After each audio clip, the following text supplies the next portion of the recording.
नमस्कार, रूबरू प्रोग्राम में आपका स्वागत है। मैं हूं सुशील भारती और आप देख रहे हैं अपना खास प्रोग्राम रूबरू। जी हाँ, रूबरू प्रोग्राम में हम आपकी मुलाकात कराते हैं किसी न किसी खास मेहमान से। हमारे आज स्टूडियो में मौजूद हैं डॉक्टर कुमार प्रशांत मानव।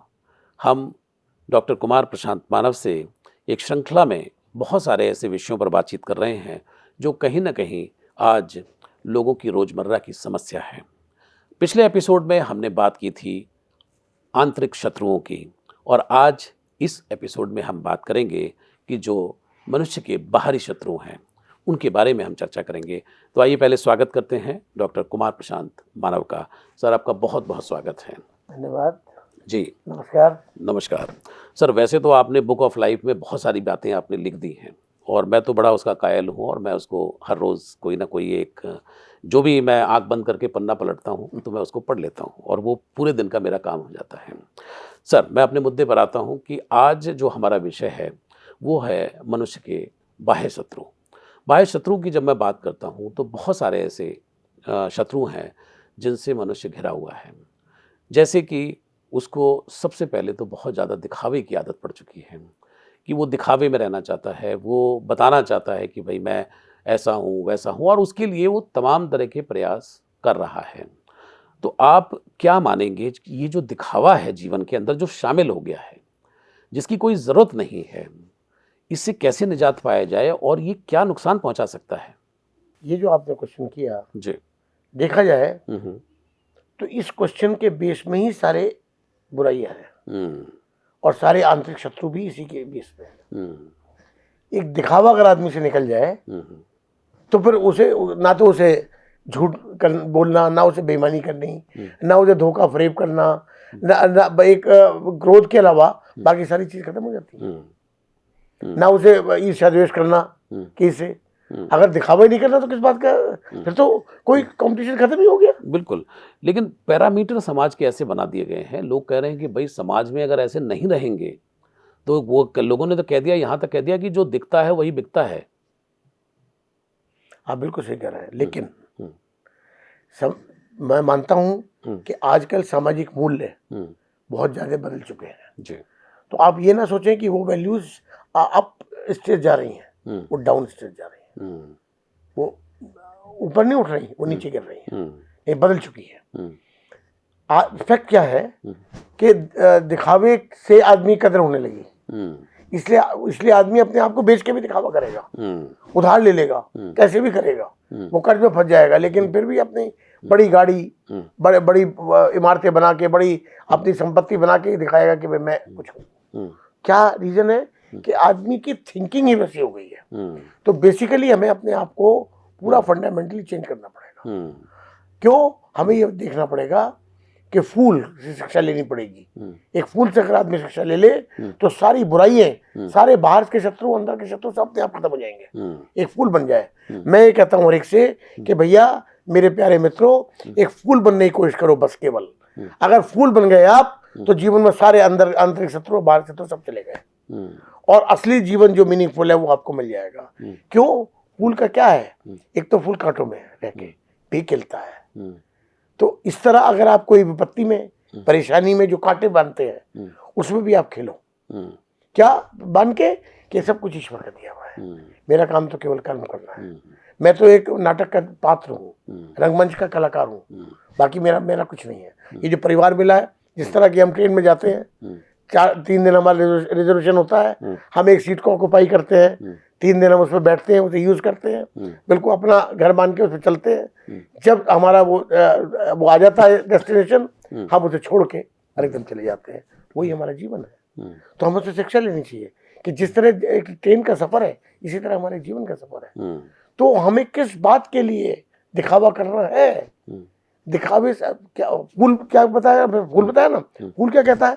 फूल ये कहता है एक तो कांटों में भी खिलता है, दूसरा वो खुद भी खुश सुगंधित होता है, दूसरों को सुगंध फैलाता है। ये उसके तो आदमी सुगंध फैलाए अपनी खुशबू से, अपने किरदार की खुशबू जो मैंने बताया आपको, उसको वो सुगंध वो है असली जिससे आपकी इज्जत होती है। दिखावा क्यों करता है आदमी? यही तो कि उसको इज्जत सम्मान मिले समाज में, एक ऊंचे ऊंचे उसका दर्जा मिले। इसलिए तो दर्जा आपको बिना पैसे के बिना संपत्ति के, बिना बड़ी बड़ी गाड़ियों के मिल जाएगा, लेकिन आप में वो अपने अंदर पैदा करना पड़ेगा, किरदार बनाना पड़ेगा अपना, अपने खुशबू पैदा करनी पड़ेगी कि जिससे कि आप खुद भी महके और दुनिया को महकाए। तो फूल से शिक्षा लीजिए, और फूल कभी ये नहीं कहता कि मुझे सूंघो, उसकी खुशबू तो अपने वातावरण में फैल जाती है। तो आपको कहने की जरूरत क्या है कि आपको दिखाने की जरूरत क्या है कि उसका आकर्षण स्वयं आपको अपने आप आ जाएगा। आप अपने आप को ऐसा बना लो कि दुनिया खुद ही कहे कि यार ये इंसान वास्तव में बहुत बढ़िया है। अब आज मोदी जी हैं, मैं एक मोदी जी का उदाहरण देता हूँ आज, जिसके ऊपर सबसे बड़ा, वो भी एक फूल है कि आज खुद भी सुगंधित हो रहे हैं, पूरी दुनिया में खुशबू फैला रहे हैं। और कोई उनके किरदार से जो खुशबू झलकती है ना, वो खुद नहीं कहते कि मुझे सूंघो, उनकी तो खुशबू अपने वातावरण में फैल रही है। ऐसा बनो ना यार, बन के देखो, तभी तो मजा आएगा जीवन का। एक बेचारे ट्रेन पे, स्टेशन पे चाय बेचने वाले, और आज पूरे वर्ल्ड को जो आदमी कवर कर रहा है, जिसका नाम नोबेल प्राइज के लिए आज मैं मानता हूँ मोदी जी को, कि क्या चीज है वो। अरे शिक्षा लो उस आदमी से, महामानव है वो उससे वो शिक्षा लेने योग्य है, उसके हर बातों से शिक्षा लो। वो देश के लिए जी रहा है, देश के लिए मरना उनका एक प्रिंसिपल है, सिद्धांत है। जो आदमी देश के लिए जीता है, देश के लिए मरता है। तो आप क्या अब लेके बैठ जाओ कि साहब मैं मोदी तक तो पहुंच नहीं पाया, मोदी से जलने लोगों के लोग जो लोग जल रहे हैं, मोदी से जलने वाले बहुत हैं, किलसने वाले बहुत हैं, लेकिन मोदी जी जैसे बनने वाले नहीं है। मोदी जैसे बन तो जाओ, आप भी वहीं पहुंच जाओगे जहाँ मोदी जी। तो आज नहीं तो कल ऐसा है, देखिए हमेशा आदमी को सूर्य बनने की कोशिश करनी चाहिए। जब सूर्य निकलता है तो अंधेरा अपने आप समाप्त हो जाता है, और जो तारे हैं वो सब छुप जाते हैं सूर्य के प्रकाश। और कहने की आवश्यकता नहीं होती कि उजाला हो गया है, कोई जरूरत ही नहीं है। सूर्य अपने आप में उजाला देता है, दीपक जलता है, प्रकाश देता है। कोई कहता है कि प्रकाश आ रहा है, प्रकाश तो अपने आप दिखाई दे रहा है। इसी तरह बनो, दीपक की तरह बनो, सूर्य की तरह बनो। और लेकिन उसके आसान नहीं है, ये बहुत मुश्किल रहा है, लेकिन असंभव भी नहीं है। तपस्या है, तपस्या है, बिल्कुल। प्रशांत साहब, एक और मुद्दे पर मैं आता हूँ कि आजकल होड़ जो है, ये भी एक बहुत बड़ा शत्रु है। कि होड़ से मतलब ये है कि बहुत सारी स्त्रियों को मैं समाज में देखता हूँ कि अगर उन्होंने अपने पतियों को लेकर के कि भाई उनका वीकेंड जो है वो स्विट्ज़रलैंड में होना चाहिए, उनके पास इतनी लंबी गाड़ी होनी चाहिए, उनका जो घर है वो ऐसा होना चाहिए। तो एक सामान्य व्यक्ति का भी जो जीवन है कई बार उससे भी विचलित हो जाता है। ये जो होड़ है कि भाई दूसरा जो कर रहा है, दूसरा अगर स्विट्ज़रलैंड जा रहा है, यूरोप जा रहा है घूमने के लिए, तो हम क्यों नहीं, हम भी जाएंगे, हम भी करेंगे। तो ऐसा समाज में जो ये होड़ का जो एक ऐसा कीड़ा जो है पैदा हो गया है, तो इससे भी समाज कहीं ना कहीं नष्ट हो रहा है और लोगों की शांति जो है वो भंग हुई है। आप क्या कहना चाहेंगे कि शांति और सुकून लौटाने के लिए क्या करना चाहिए, कैसे इस पर विजय प्राप्त करें होड़ पर? इस होड़ पे विजय प्राप्त करने के लिए पहले अपने आप पे विजय प्राप्त करनी होगी जी। अपनी इच्छाओं पे, जो आपकी इच्छाएं बेलगाम हो रही हैं, उन इच्छाओं को एक संकुचित दायरे में लाना पड़ेगा। अपने से नीचे वाले को देखना पड़ेगा। आप तो ऊपर वाले को देख रहे हो ना कि वो स्विट्जरलैंड जा रहा है, मैं क्यों नहीं गया। आप उन्हें देखो कि स्विट्जरलैंड के जो एक आदमी अभी दिल्ली भी नहीं देखी जिसने, या वो जाने की कंडीशन में नहीं है बेचारा। ऐसा देखो कि जो अपंग है, अपाहिज है, जिसके दोनों पैर नहीं है, वो तो पैर भी नहीं है उसके, वो क्या स्विट्जरलैंड जाएगा? तो आप उसे देखो ना, आप क्यों उसको देखते हो? आपकी ओर तो अपने आप समाप्त हो जाएगी। वही जो मैंने पहले बताया था आपको कि गौधन गजधन बाजधन और रतन खान, जब आप संतोष धन सब धन दूर से मान। तो आपको ये देखना है कि जो आपको मिला है प्रभु की कृपा है, आप उसी में संतोष लो, उसी में एफर्ट करो, एफर्टलेस मत हो। जैसे जैसे एफर्ट करते, और ये भी आप मानो कि जो आपको मिलना है वो मिलेगा, दुनिया की कोई ताकत छीन नहीं सकती। क्यों?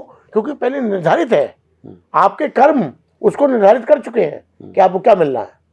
तो उसमें तो आप परेशानी मत होना यार, आपको जो मिलना है मिलेगा, दुनिया की कोई ताकत छीन नहीं सकती।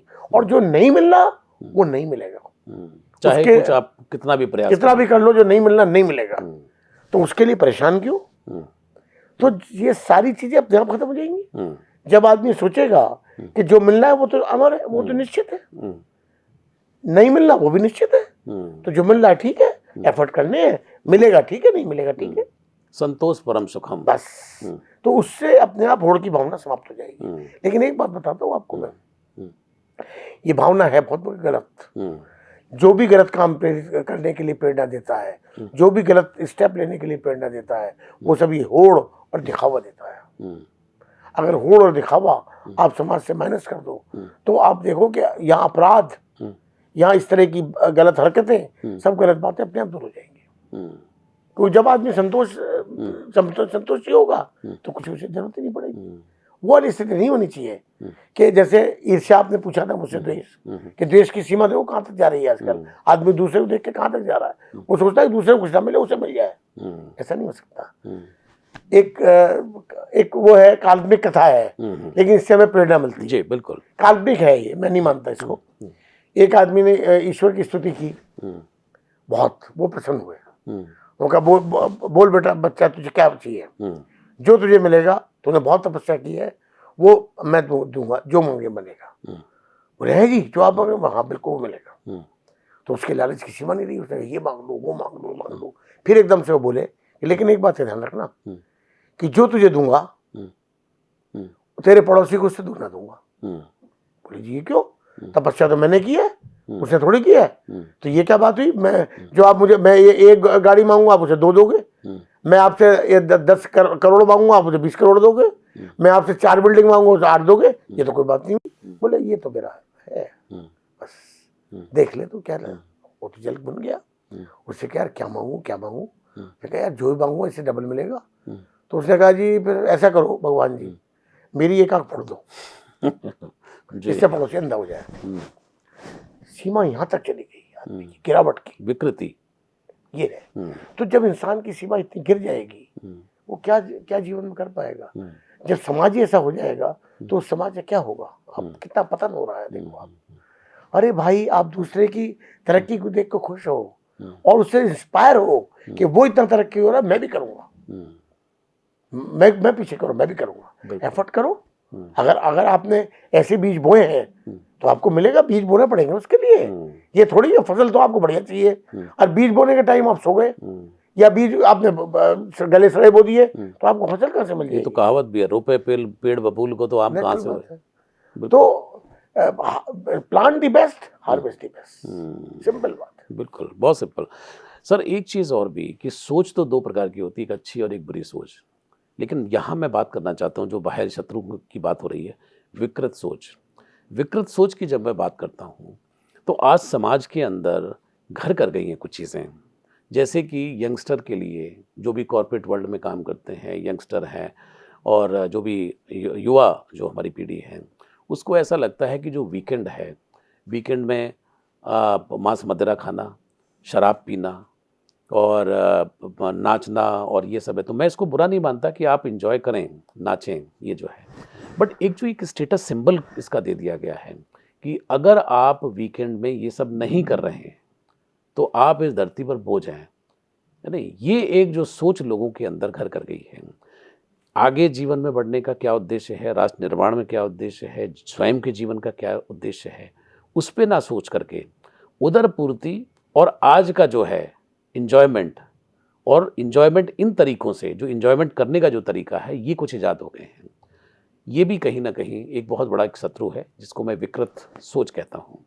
आप क्या कहते हैं? रेव पार्टीज वगैरह जो हो रही हैं। जी बिल्कुल बिल्कुल, बहुत सारी चीज़ें। नहीं, बिल्कुल ठीक बात है आपकी।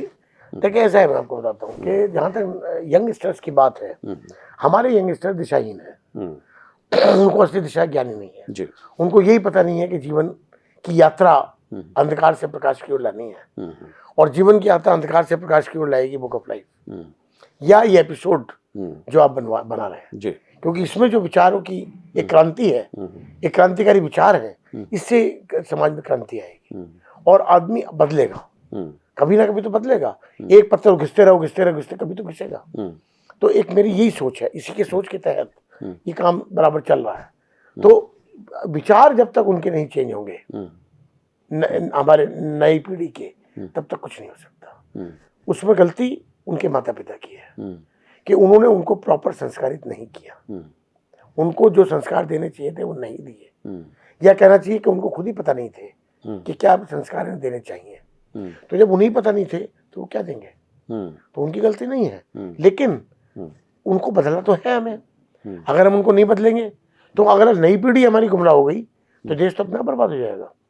एडोल्फ हिटलर ने कहा था कि किसी देश को अगर बर्बाद करना है तो गोले बारूद बंदूक की कोई आवश्यकता नहीं है, उसकी नई पीढ़ी को गुमराह कर दो, देश अपने आप बर्बाद हो जाएगा। और यही मेरी एक सोच है, वहीं से मैंने इस चीज को उठाया कि अगर मुझे देश को ऊपर उठाना है तो मुझे नई पीढ़ी को ऊपर उठाना होगा, देश अपने आप ऊपर उठ जाएगा। इसीलिए मैं किताबें नई पीढ़ी में, हजारों किताबें अब तक मैं नई पीढ़ी में बांट चुका हूँ। नई क्लास 7वीं 8वीं के बच्चों को दे चुका हूँ स्कूलों में, और सारे इंस्टीट्यूशंस में, सारे बड़े बड़े जो संस्थाएं हैं उनमें सब में मैं दे चुका हूँ कि आदमी की सोच परिवर्तन हो, जो बेसिक है चीज, क्योंकि नींव है ना, नींव क्या है? आपके विचार। अगर आपके विचार बदल गए, नींव आपकी मजबूत हो गई, आपका जीवन अपने आप ठीक हो जाएगा।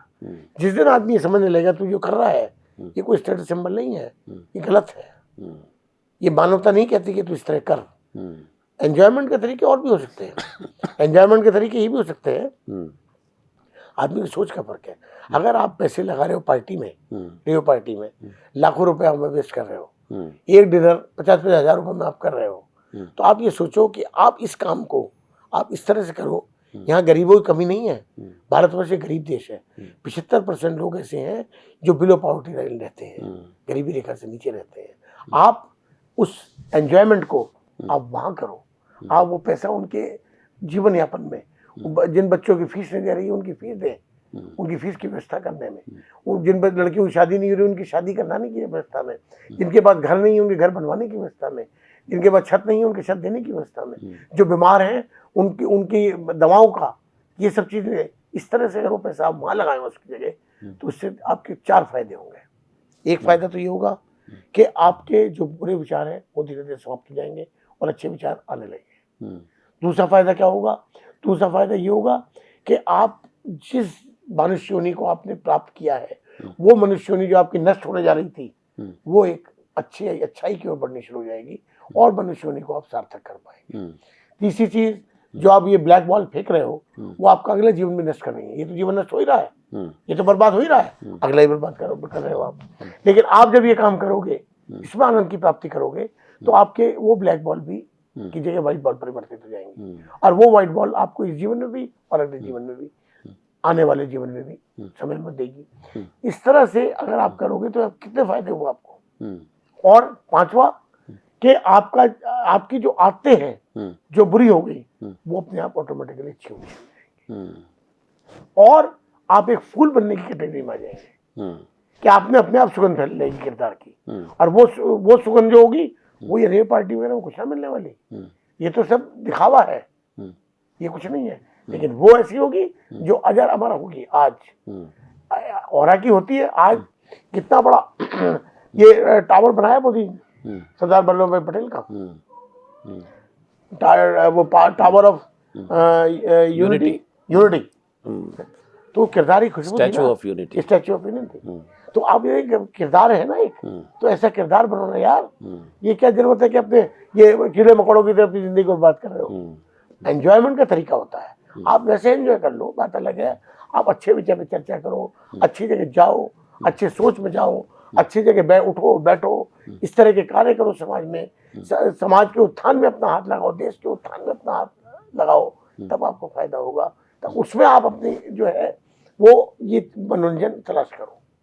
तो आपको पहले बेसिक अपनी भावना को चेंज करना पड़ेगा, अपने विचारों को चेंज करना पड़ेगा। बिल्कुल।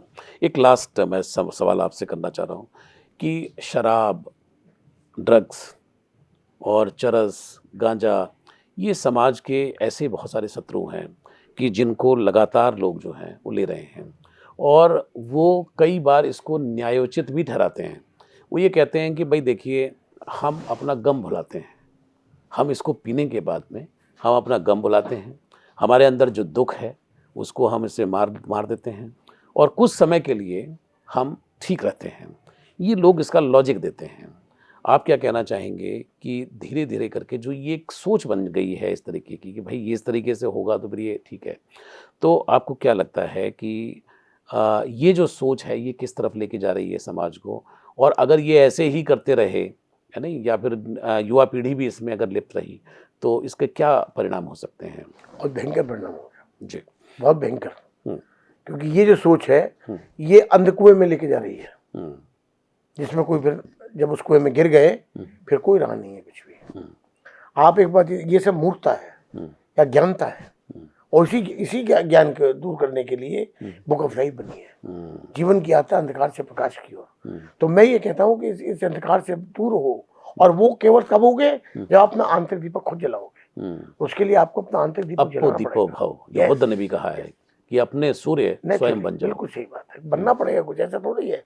गौतम बुद्ध भी हमारी तरह थे, महावीर स्वामी भी हमारी तरह थे, जीसस क्राइस्ट भी हमारी तरह थे, राम भी हमारी तरह थे, कृष्ण भी हमारी तरह थे। लेकिन आज लोग क्यों उनको पूछते हैं, क्यों उनका नाम लेते हैं, क्यों मानते हैं कि वो हमारे जीवन के आदर्श है? इसलिए कि वो ऐसे बने, उन्होंने अपने आप को ऐसा बनाया। थे तो हमारी तरह मानव इंसान, क्योंकि ईश्वर तो कभी अवतार लेता नहीं। ये तो लोगों के दिमाग में अगर कोई बात है तो वो अज्ञानता है कि कोई अब ईश्वर अवतार नहीं लेता। ये सब इंसान थे, लेकिन इन्होंने इतने अच्छे कर्म किए, इतने अच्छे विचार अपने अंदर पैदा किए कि आज ये मानव की श्रेणी में है। आज लोग इनको इज्जत की दृष्टि देखते हैं। पूजा करना तो मैं भी कहता हूँ, इनकी पूजा करना तो बेकार है, मूर्ख है जो इनकी पूजा करते हैं। पूजा करने से कुछ नहीं मिलने वाला। इनकी बात को वो ये नहीं कहता कि मेरी लात पकड़ो, वो कहते हैं मेरी बात पकड़ो। इनके आदर्शों को, इनके अच्छे विचारों को, इनके अच्छे कर्मों को अपने जीवन में आत्मसात करो, तब कुछ आपको मिलने वाला है। तो यही मेरा कहना है कि ये जो आपका शराब की जाते बात है, शराब की स्थिति ये होती है कि मुझे याद आ रहा है, जब मैं बहुत छोटा था तो मैंने एक इंग्लिश की किताब पढ़ी थी। उसमें लिखा था कि शराब जो है वो पहले तो आदमी को बनाती है कुत्ता, आदमी भौंकने लगता है, उल्टी सीधी बातें कर, फिर बनाती है भेड़िया, खाने पाने में दौड़ने लगता है, मारने पीटने में दौड़ने लगता है, फिर बनाती है सुअर, वो नाली में लौटने लगता है, कीचड़ में। सही बात। ये किताब बता रहा हूँ, मैंने पढ़ी है, और उस किताब को पढ़ के ही मेरे जीवन में ऐसा प्रकाश हुआ कि मैंने अपने जीवन में कभी टच भी नहीं की शराब आज तक, इवन बियर तक मैंने आज तक टच भी नहीं की। क्या मेरे जीवन में गम नहीं आए? क्या मेरा जीवन हमेशा गमहीन रहा? गम आए, लेकिन प्रभु की कृपा रही, सब अपने आप ठीक हुए। तो गम, ये तो लोग की बिल्कुल गलत धारणा है कि गम बुलाने के लिए पीना चाहिए और पी के गम भूलते हैं। नहीं, बिल्कुल गलत है, एक बिल्कुल गलत धारणा है आदमी की। पी के कोई गम नहीं भूलता, गम तो वहीं रहता है, लेकिन कुछ क्षण के लिए आप उस गम को भुला देते हैं। मैं ये कहता हूं कि गम को कुछ क्षण के लिए क्यों भुलाते हो? ऐसा काम करो कि वो उसका जो बेस ही खत्म हो जाए, वो गम का जो बेस है वो ही खत्म हो जाए, फिर भुलाने की जरूरत नहीं है। ऐसा करो, और कर सकते हो आप। बेसिकली मतलब जड़ पर आप वो उस पर कार्य करें भाई। अगर डाल पत्ते ना घूमें। अगर आपका कोई पेड़ है लगा रखा है, आप उसकी डाली पे, पत्तों पे तो रोज पानी देते हो, और पेड़ वो सूख रहा है, आपको यार मैं तो रोज पानी देता हूँ, वो सूख रहा है, अरे भाई उसकी जड़ पे दो ना यार, पेड़ों पत्ती पे, डाली पत्ती पे दो या ना दो, उसकी जड़ पे पानी दोगे, अपने आप पेड़ हरा हो जाएगा। तो असली तो जड़ पकड़नी है कि वो क्यों गम है, उस गम को इस तरह दूर करना, ना कि शराब से। बिल्कुल। एक और सवाल वो यहाँ पे याद आ गया मुझे प्रशांत जी, कि आज के समय में अनैतिक इच्छाएं, जैसे किसी भी व्यक्ति से उसके सामने जो है अपनी अनैतिक इच्छाओं को रखना, ज़बरदस्ती करना उसके साथ में, वो उस काम को नहीं करना चाहता है लेकिन उससे करवाना ज़बरदस्ती, ये आजकल घर में, परिवार में भी होता है। पत्नियां जो हैं वो पति से ज़बरदस्ती करा रही हैं, पति जो है वो ज़बरदस्ती उससे काम करा रहा है। वैयक्तिक स्वतंत्रता जो है उसका कहीं ना कहीं हनन हुआ है, कहीं ना कहीं जो स्पेस जो है, एक पर्सनल स्पेस है, उसका हनन हुआ है। तो ये जो अनैतिक इच्छाएं हैं जो कहीं ना कहीं समाज को तोड़ने का भी काम कर रही हैं, आप इस पे क्या कहना चाहते हैं? देखिए, सबका बेस वही हो गया, विचार। जब आदमी अपने आप को सुप्रीम पावर समझने लगेगा तो वो दूसरे आदमी को बाध्य करने के लिए लगेगा कुछ गलत काम करने के लिए।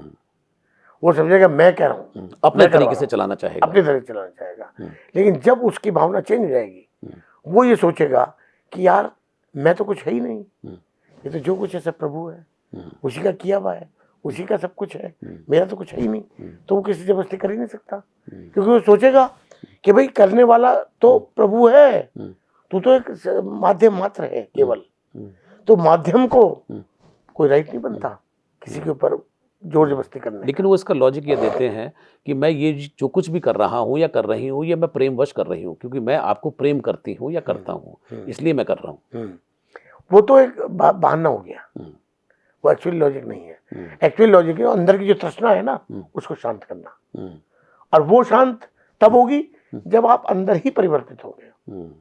सबसे बड़ी बात यह है, आदमी को सोचना चाहिए कि ना तो कोई मुझे मार सकता है, ना मुझे कोई जिला सकता है। मारने जिलाने वाला सब ईश्वर है। अरे जब तक कि जीवन है अच्छी तरह से जियो, खुद भी महको, फूल की तरह जियो और दुनिया को महकाओ।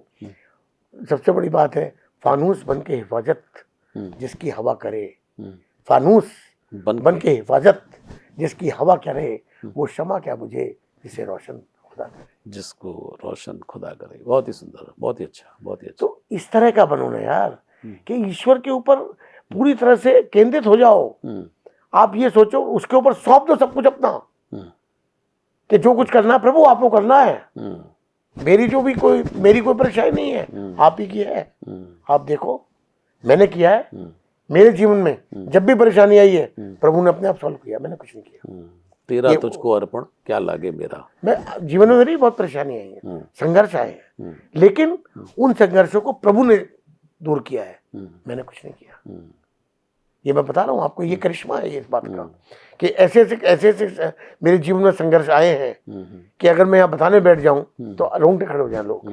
लेकिन सारे सब प्रभु ने अपने आप दूर किए। क्यों? क्योंकि मैं पूरी तरह समर्पित हूँ उससे। मेरा ये कहना है भाई प्रभु आप ही करेंगे, मैं कुछ नहीं करने वाला। करने वाले आप ही। छोटी छोटी चीजों में वो मुझे मदद करता है, छोटी छोटी चीजों में, जिसको मैं आपको बताऊं क्या, कि मतलब मैं यहाँ से आ जाऊंगा तो वो मेरी मदद करता है। मुझे एहसास होता है कि मेरी मदद कर रहा है। जब तक आदमी का ये एहसास डेवलप नहीं होगा, ये चीज अंदर डेवलप नहीं होगी, तब तक बहुत मुश्किल है काम। और उसके प्रति वो तभी होगा जब आप बनोगे फूल की तरह, जैसे आज मोदी बने हैं, जिनको देख के लोग कहें कि वो आए हमारी बज़्म में, वो आए हमारी बज़्म में, इतना तो मीर ने देखा। वो आए हमारी बज़्म में, इतना तो मीर ने देखा, और उसके बाद चिरागों में रोशनी न रही। क्या बात है, क्या बात है। बहुत अपने किरदार को ऐसा कर दो कि आपके आने के बाद जो चिराग जल रहे हैं वो भी अंधेरे में परिवर्तित हो जाए, वो भी फीके पड़ जाए आपके किरदार के साथ, आपकी आभा के साथ, जिसको ऑरा बोलते हैं। तो ऐसा बनो। मैं हर एक से ये प्रेरणा करता हूँ कि आप ऐसा बनो। मैं ये नहीं कहता कि सभी बन जाएंगे, 1.5 अरब की जनता सारी की सारी बन जाएगी, लेकिन नहीं, कोशिश तो करो। कोशिश तो आदमी कर सकता है जी, प्रयास तो कर सकता है, कुछ तो पाएगा जी। मैं कह रहा हूँ शिखर पर नहीं पहुंचेगा, 1 सीढ़ी 2 सीढ़ी 4 सीढ़ी कुछ तो चढ़ेगा, और अपनी जो नेगेटिविटी है उससे दूर हो जाएगा, पॉजिटिविटी पे अग्रसर होगा। जीवन की यात्रा उसकी अंधकार से प्रकाश की ओर स्टार्ट हो जाएगी। कुछ तो मिलेगा ही, बिल्कुल नील बटा नील से तो बेटर है ना, कुछ ना कुछ तो प्राप्त होगा ही। डॉक्टर कुमार, आपने इस विषय पर बहुत गंभीरता से, बहुत विस्तार से आपने इस पर चर्चा की, आपका बहुत बहुत शुक्रिया। और मुझे लगता है कि हमारे जो दर्शक हैं उनको ज़रूर इससे लाभ हुआ होगा। हमने पिछले एपिसोड में आंतरिक शत्रुओं की बात की थी और इस एपिसोड में हमने बाह्य शत्रुओं की बात की है। तो मुझे ऐसा लगता है कि लोग अपने जीवन में इन बातों को अपनाएंगे और एक सही दिशा अपने जीवन में अपना करके अपने लक्ष्य पर आगे बढ़ेंगे। आपका बहुत बहुत शुक्रिया, बहुत बहुत धन्यवाद। धन्यवाद जी। तो दर्शकों, ये थे डॉक्टर कुमार प्रशांत मानव, जिनकी एक बहुत ही बेहतरीन किताब है book of life. Book of life में आप पाएंगे कि ऐसे बहुत सारे छोटे छोटे विचार हैं। ये पुस्तक जो है अमेज़न पर भी है। उनसे हम बातचीत करते हैं और हम जानने की कोशिश करते हैं कि आखिर इस किताब में उन्होंने क्या लिखा है। और जब हम उनके विचारों को सुनते हैं तो कहीं ना कहीं ऐसा लगता है कि वो जीवन के सही पथ प्रदर्शक सिद्ध हो रहे हैं। आप भी उनके जीवन में बताई गई बातों पर चलें और अपना मार्ग प्रशस्त करें। आज के लिए इतना ही। अगली बार उनके साथ मैं किसी और विषय को लेकर के हाजिर रहूँगा। अब लेता हूँ इजाज़त। नमस्कार।